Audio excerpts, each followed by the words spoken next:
पाचोरा येथील Vrindavan multi specialist hospital या ठिकाणी डायबिटीज, ब्लड प्रेशर, बीपी, फुफ्फुस आजार, दमा, थायरॉइड, हार्ट अटॅक, ॲडमिशन्स, किडनीचे आजार, पोटांचे विकार, मेंदूचे विकार असे सर्व प्रकारचे आजारावर निदान होतील। तसेच पोटाचे विकार, स्तनांच्या गाठी, आर्टरोलाइटिस, हर्निया, गर्भाशयाचे विकार, मूळ व्याधी, भगिंदर, अपेंडिक्स, प्रोस्टेटचे सर्व प्रकारच्या गाठीचे दुर्बिणीद्वारे शस्त्रक्रिया करून योग्य उपचार केले जातील। सर्व प्रकारच्या आजारावर शस्त्रक्रिया केल्या जातील। सर्व प्रकारच्या हाडांच्या व्याधी, फ्रॅक्चर ऑपरेशन केले जातील। अशा प्रकारच्या सर्व आजारांचे निदान होतील। महात्मा ज्योतिबा फुले जन आरोग्य योजना अंतर्गत व पंतप्रधान जन आरोग्य योजना अंतर्गत येणाऱ्या सर्व व्याधींवर मोफत उपचार केले जात आहेत व नॉर्मल डिलिव्हरी व सीझर डिलिव्हरी मोफत केली जात आहे। जिल्ह्यातील नागरिकांना कळकळीची विनंती, या योजनेचा लाभ घ्या। Vrindavan multi specialist hospital, centre, Bhadga highway, railway उड्डाण पुलाच्या जवळ, पाचोरा, जिल्हा जळगाव।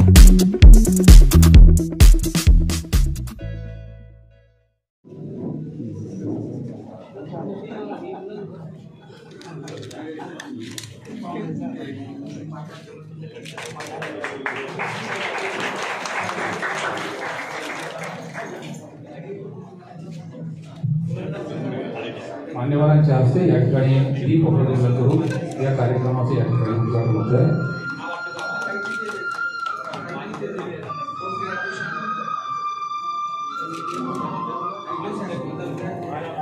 अध्यक्ष, आपल्या विद्यापीठाचे माजी कुलगुरू अण्णासाहेब के.बी. पाटील, ज्यांचा सत्कार, ज्यांचे विचार आपण या ठिकाणी ऐकणार आहोत।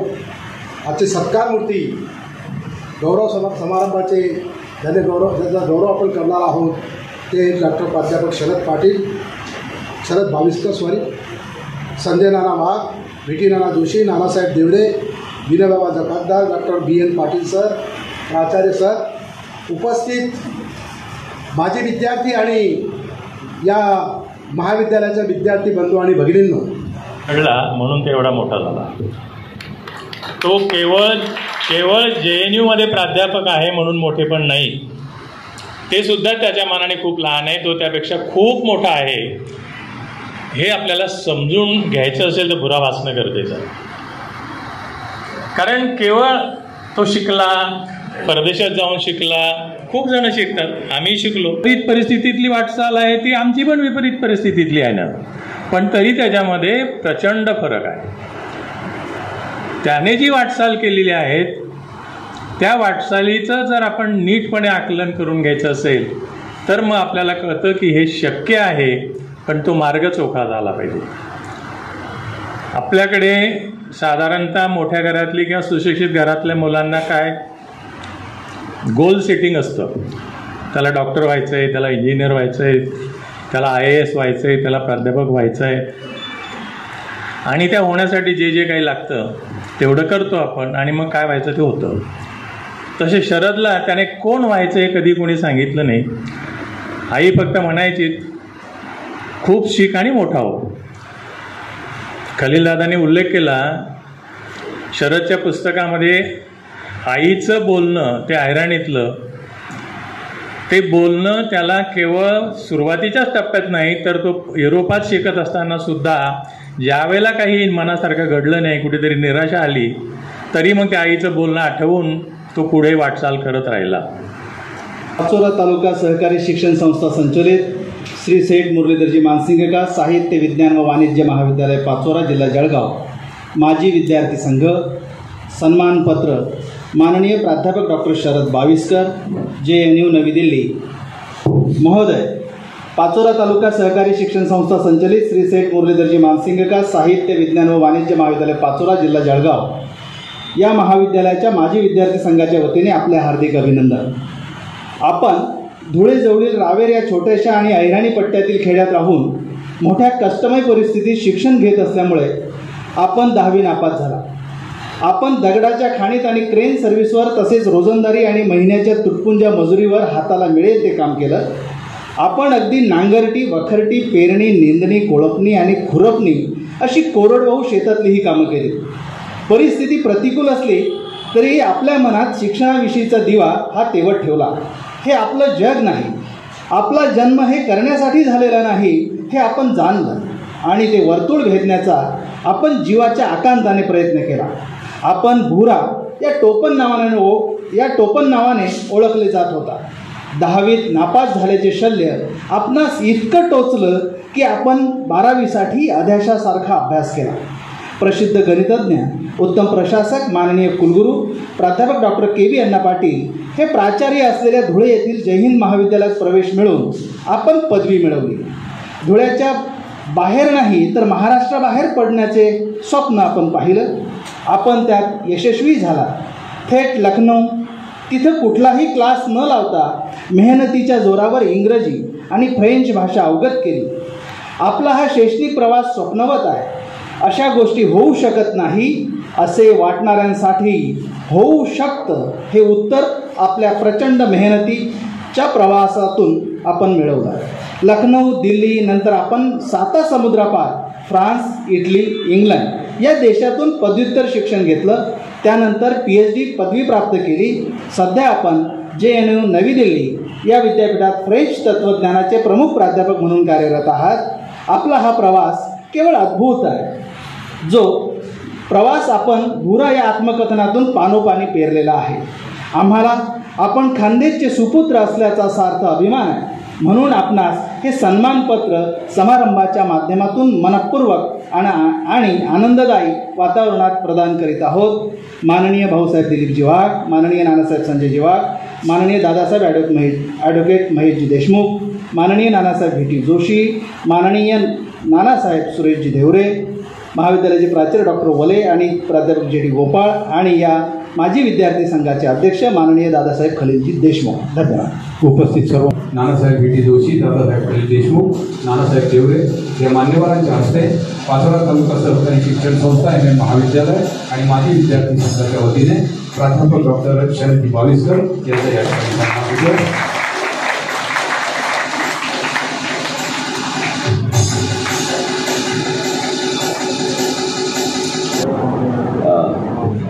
विचार मंचावर उपस्थित असलेले सर्व मान्यवर आणि विद्यार्थी मित्रांनो आणि बंधू-भगिनींनो, खरं तर सरांना माहिती आहे की माझं वय फक्त 42 चालू आहे आणि 42 पैकी 20 वर्ष महाराष्ट्राबाहेर काढलेली आहे.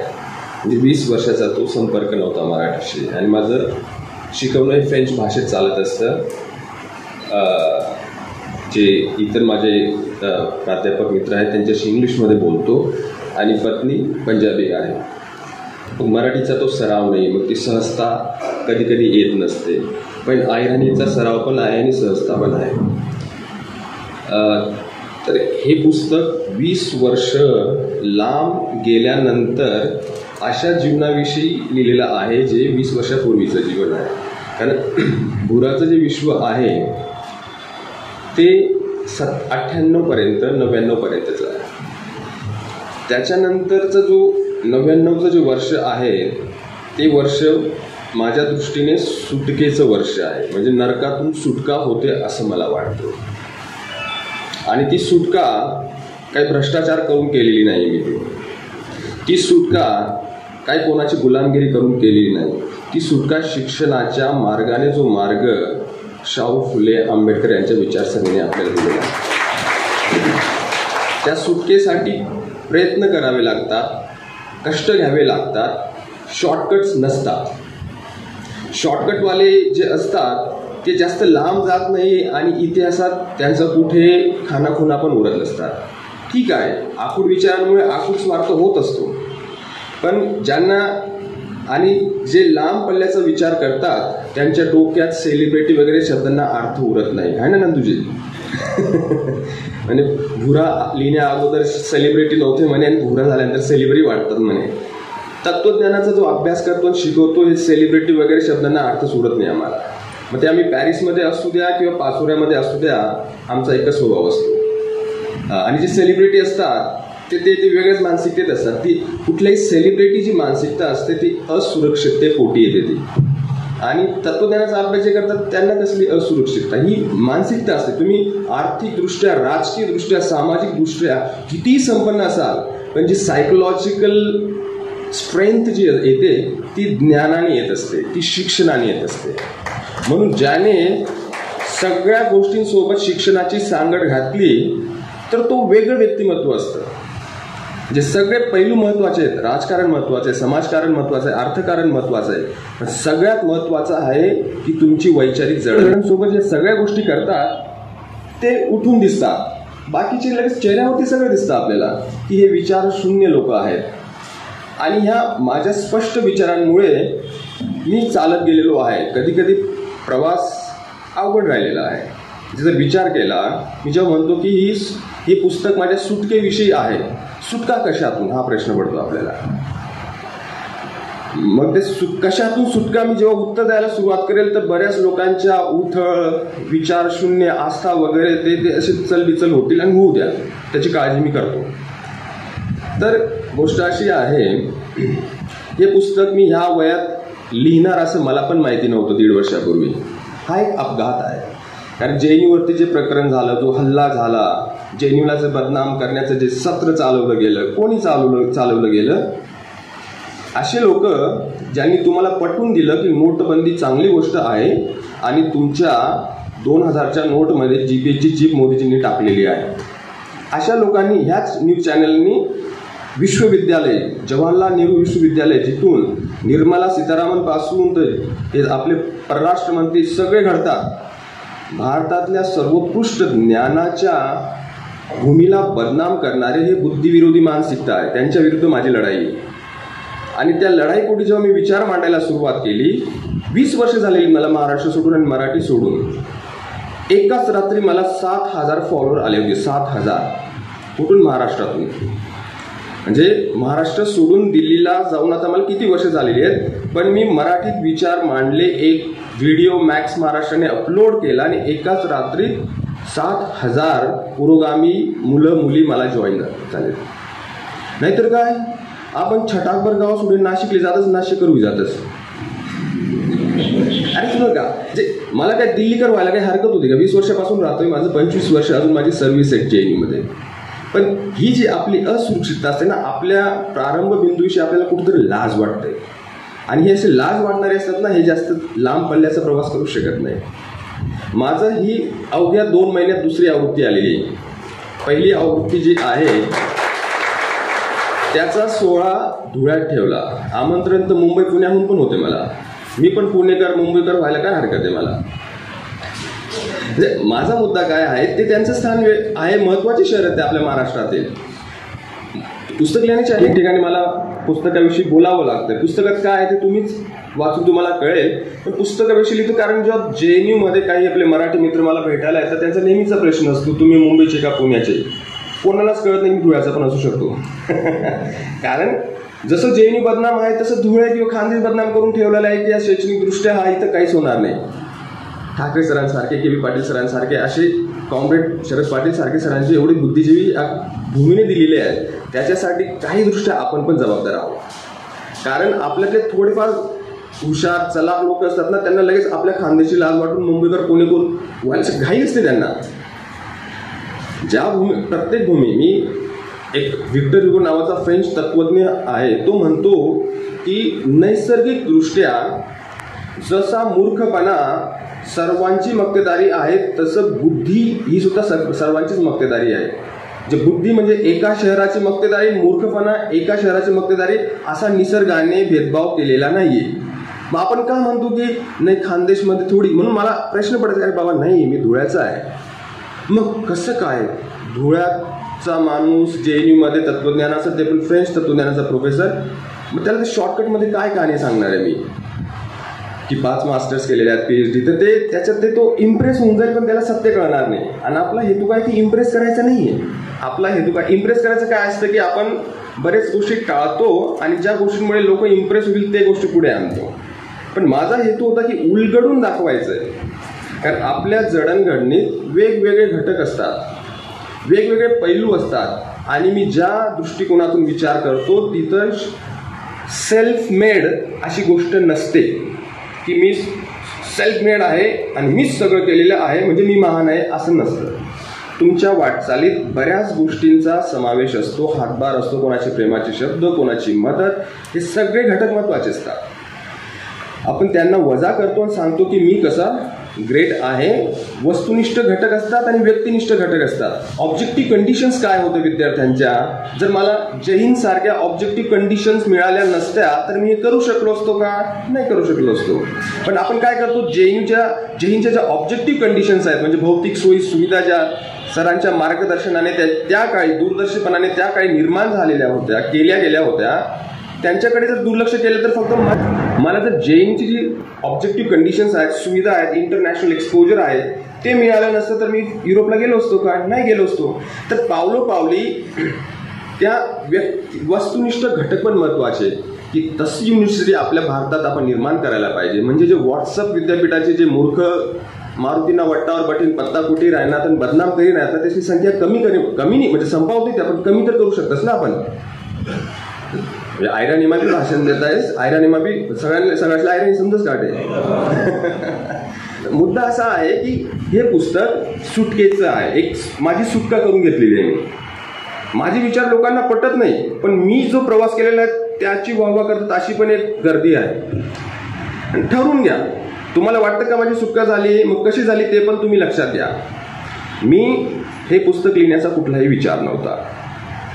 हे पुस्तक अपघाताने सुरू झालेले प्राध्यापक दिलीप चव्हाण सरांनी माझ्या मागे लागून मला ऑलमोस्ट एव्हरी डे रोज मला आठवण करून की लिही म्हणून मी लिहिलेलं आहे आणि लोकवाङ्मय गृहाने ते प्रकाशित केलेलं आहे. त्याची सुरुवात एकदम अपघाताने अशी झालेली आहे की मागच्या वर्षी मे महिन्यात मी 1.5 पानांचं एक माझी आठवण सोशल मीडियामध्ये रिलीज केली. पॅरिसची एक आठवण आहे ती आता या पुस्तकाच्या पेज नंबर 248 वरती असेल. ती आठवण अशी आहे की माझे तिथं मराठी मंडळाचं NRI मराठी मंडळ अशी गोष्ट किती लोकांना माहिती. इथं NRI मराठी मंडळ हात वरती करा. नाही मी सांगितली त्याच्यानंतर नाही, ज्या आधी कोणाला माहिती होती की NRI मराठी मंडळ पण आहे. म्हणजे युरोप आणि अमेरिकेत मराठी लोक जे स्थायिक झालेले आहेत 100-150 वर्षापासून त्यांचं एक मंडळ आहे. तुम्हाला माहीतच असणार नाही कारण ते मंडळाचे 99% लोकसंख्या फक्त एक विशिष्ट समाजातून येत असते.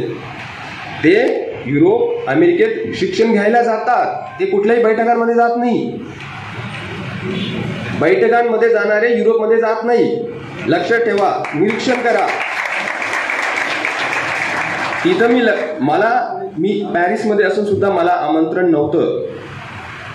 पण माझे 2 मित्र जर्मनीत होते. एकाचं नाव आडनाव गोखले आणि दुसऱ्याचं आडनाव जोशी. आणि माझे मित्र कोणी संवाद साधू पाहत आहे का? जर्मनीहून पॅरिसला गेलो. तू तर पॅरिसमध्येच राहतो, तू काय येत नाही? म्हटलं बाबा मला आमंत्रण नाही रे. नाही म्हणे कसं शक्य आहे म्हणे मराठी मंडळाचा. म्हटलं हो मला पण अधूनमधून आठवण येते की मी पण मराठी आहे असं. आणि मराठीत पण वेगवेगळे मराठी असतात ना.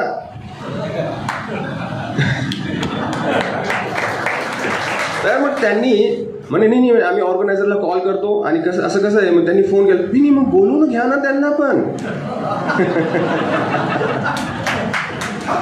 मग त्यांनी मला बोलवलं आणि गेलो तिथं मी. त्यांचं मराठी पण आणि माझं मराठी पण मला एवढं वेगळं वाटलं. माझे त्यांचे सांस्कृतिक भाषिक संकेत एकरूप होतच नव्हते. मला असं काहीतरी म्हटलं वेगळीच वाटत. मला फ्रेंच सोसायटी जवळची वाटायची पण ते मराठी मंडळ काय जवळचं वाटलं नाही. पण म्हटलं काय कारण काय असू शकतं. मी हॉल सोडला आणि बाहेर असंच निघालो. म्हटलं चला आपण एक फेरफटका मारून असू शकतं की मला थोडंसं बरं नसेल. पण नंतर मग तिकडे बाहेर एक वही ठेवलेली होती. तिथं सगळ्यांची ईमेल वगैरे लिहिलेले होते. तर मी सगळ्यांची ईमेल आणि आडनाव चेक करत गेलो. एखाद दुसरं सुद्धा मला वेगळे आडनावं दिसली. सगळे एकाच विशिष्ट समाजाचे आडनाव होते.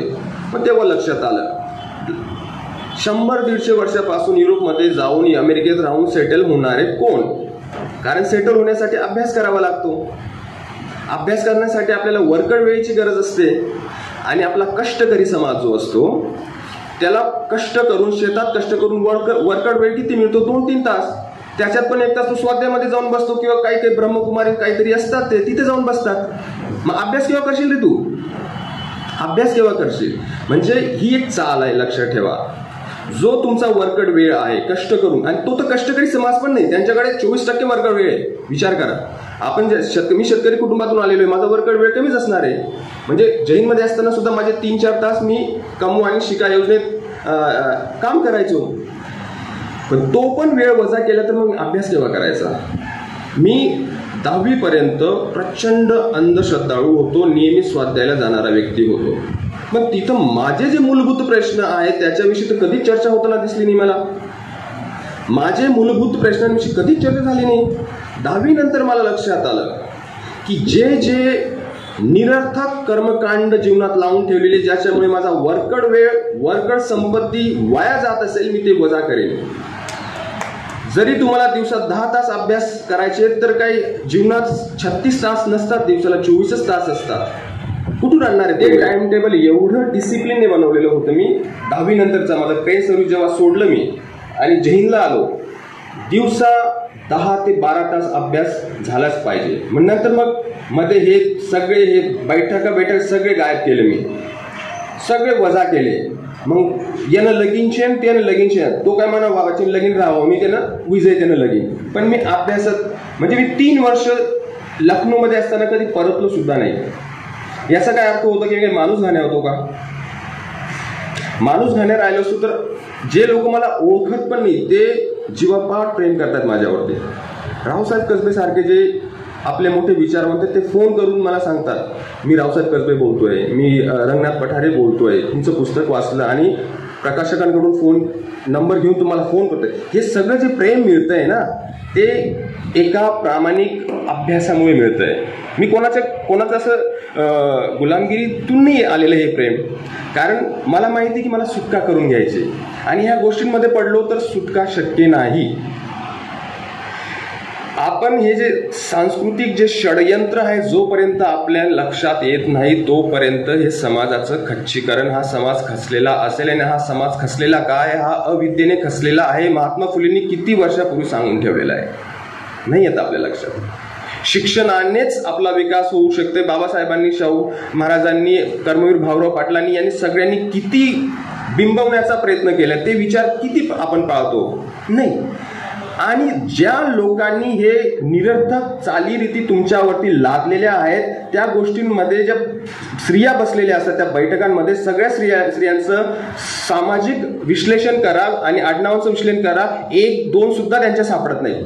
सगळ्या ह्या कष्टकरी समाजाच्या बाया बसलेल्या असतात. ज्या स्त्रिया त्यांना NRI मराठी मंडळाचं सदस्य व्हायची इच्छा असते ते मुला मुलींना इंजिनिअरिंग वगैरेच्या ट्युशन घरी देत असतात आणि आपल्या कष्टकरी बाया जाऊन बसतात अशा लंगोटीवाल्यांच्या सोबत, जो म्हणतो की हा कितीही नालायक असला तरी तुमच्यापेक्षा श्रेष्ठ आहे. हे सामान्य गोष्ट आपल्या लक्षात येऊ नये. याच्यासाठी कुठल्या बुद्ध्यांकाची गरज आहे? पण आपण मानसिकदृष्ट्या गुलाम आहोत.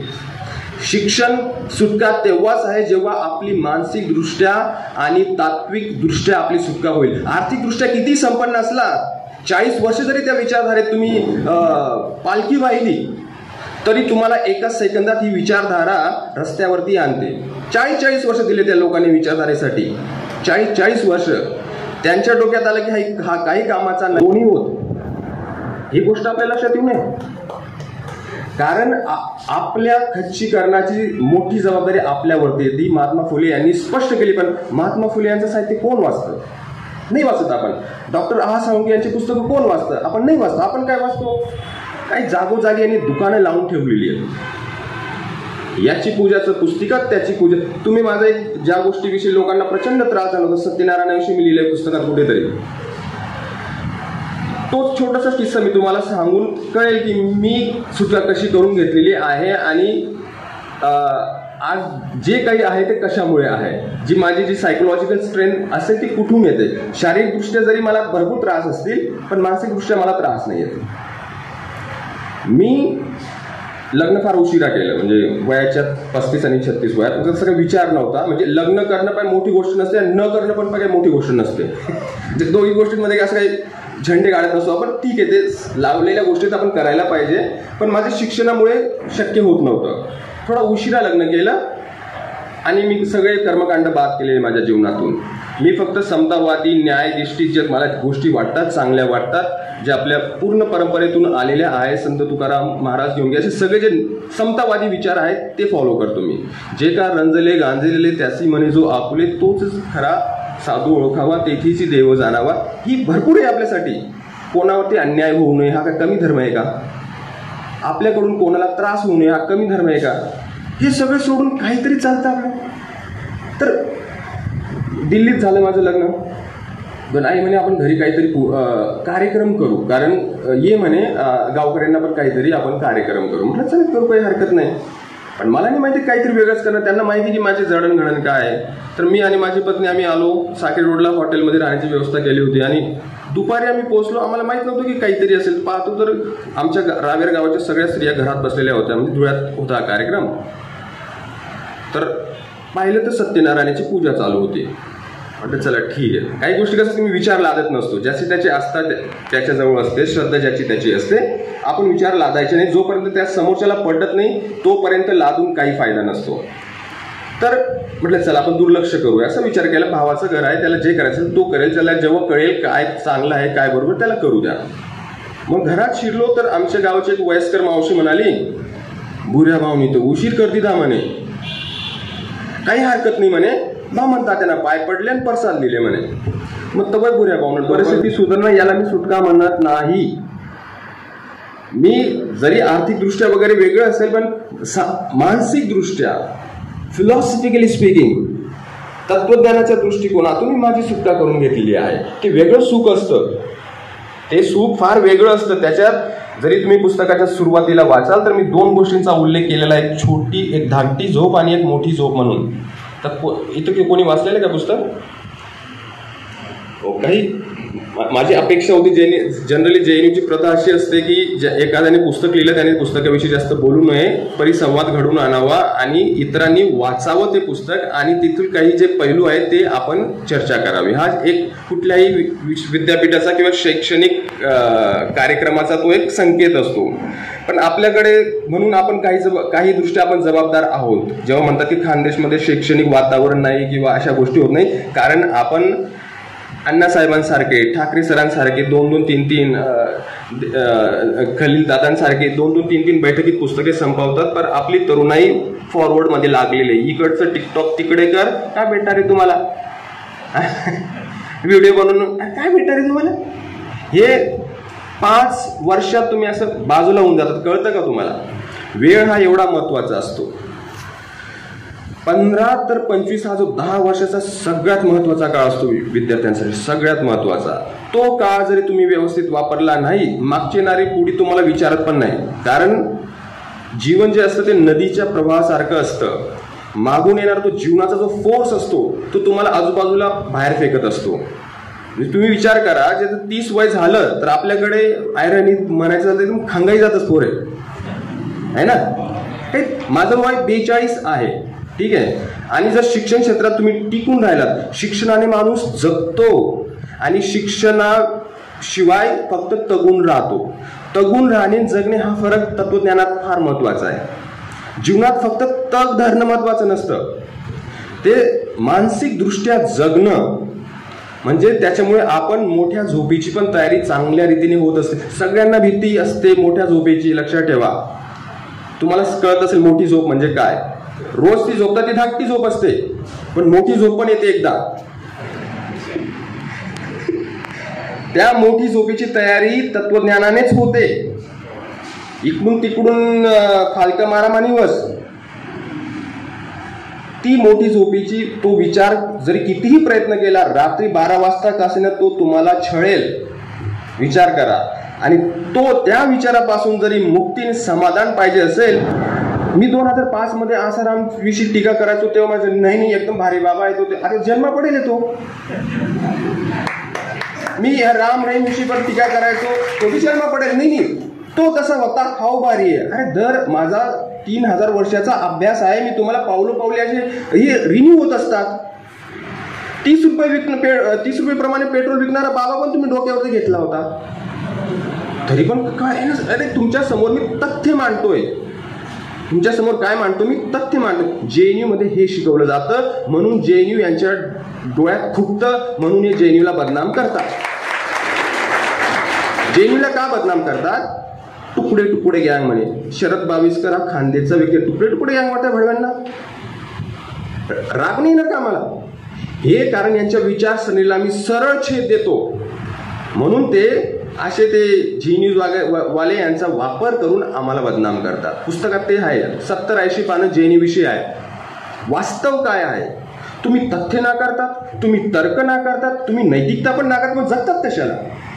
माणसाचं जीवन हे 3 निकषांवरती आपण जगायला पाहिजे. तथ्य, फॅक्ट्स. तुमच्यासोबत फॅक्ट देतोय की बाबा लबाड बोलतोय तरी पण नाही भारी येतो, काय तुला जनावर मग काय फरक आहे? मग फॅक्ट दिलं तरी मानायला तयार नाही. अरे तो ढोंगी बाबा, नाही भारी समाधान वाटत मला, मग दारू पे, मग त्याला म्हणते मग काय फरक आहे? ती बी नशा, हे बी नशा. जेव्हा आपण म्हणतो तत्वज्ञानात की हे नशा आहे, अफूया, चिकित्सक का होत नाही? तुम्हाला एक प्रश्न का? शिक्षण म्हणजे योग्य प्रश्न पडणे. शिक्षण म्हणजे आपले मूलभूत प्रश्न कुठले आहेत तो ठरवण्याचा अधिकार आपल्याला असायला पाहिजे. माझ्या समाजाचे मूलभूत प्रश्न कुठले तो ठरवण्याचा अधिकार मला पाहिजे. मला कुठल्या बाबाने सांगू नये की हे तुमचे प्रश्न आहेत. इथं माझा समाज गरिबीत पडलेला आहे तो विचार नाही. इथं भेदभाव होतोय, इथं एकमेकांना लढवलं जातंय, सत्यानाश होतोय समाजाचा, त्याच्याकडे दुर्लक्ष. कोणालाही मूर्खाला पार्लमेंटमध्ये पाठवलं जातंय. कोण पाठवतंय? विचारशून्य समाज, शिक्षणरहित समाज. म्हणून बाबासाहेब वाचा, महात्मा फुले वाचा. कर्मवीर भाऊराव पाटील यांनी पूर्ण जीवन का दिलंय?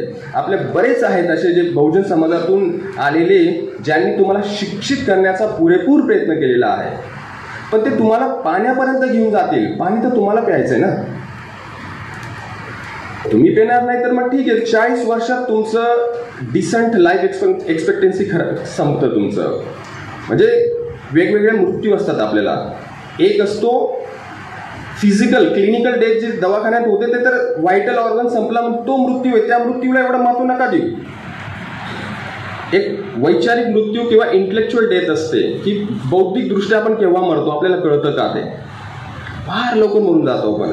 एक सामाजिक मृत्यू असतो, रिन्यू होत असतो. मागचा समाज आपल्याला बोरिंग समजतो, काय आउटडेटेड आहे, अरे जुना आहे. ती जे सामाजिक मृत्यू असतो, वेगवेगळे मृत्यू असतात. आपण फक्त ते क्लिनिकल मृत्यूविषयी चिंता असते की हां व्हायटल ऑर्गन्स फेल झाले मग तो मृत्यू, तो ठीक आहे, तो निसर्गाचा नियम आहे. मग त्याच्या अगोदरच आपण मेलेलो असतो, त्याचं काय? म्हणून शैक्षणिक दृष्ट्या शेवटपर्यंत जर जगायचं असेल, तगून धरणं हे प्राणी मात्र पण करते. जगणं हे वैचारिक जीवनाशी संबंधित आहे. ह्या पुस्तकाचा गाभा तत्वज्ञान आहे. एवढा गाव मैं इंग्लंड पॅरिसले शिकीन JNU मा प्राध्यापक व्हायना ती कहाणी महत्वानी नाही आडे. तशा कहाण्या सर सांगते, भरपूर कहाणी आहेत. तत्वज्ञान हा गाभा आहे. तिथपर्यंत जो विद्यार्थी पोहोचेल त्याच्या हाती महत्वाच्या गोष्टी लागतील.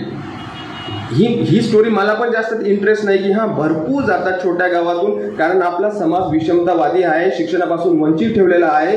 तर पहिली ते दुसरी ते तिसरी ह्या पिढ्या सगळेच असं काहीतरी प्रवास करून जात आहे. याच्यात काहीच नाविन्य नाहीये.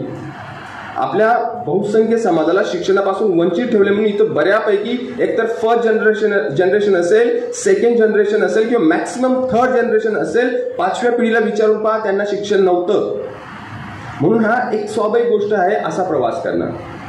म्हणून मी मोठमोठे जे प्लॅटफॉर्म नाकारतो पण विद्यार्थ्यांसाठी संवाद साधतो, कारण त्यांना समजवण्याचा प्रयत्न करतो की तुमचा मुक्तीचा मार्ग, मुक्ती म्हणजे कशातून मुक्ती हा महत्वाचा प्रश्न जेव्हा तुम्हाला समजेल.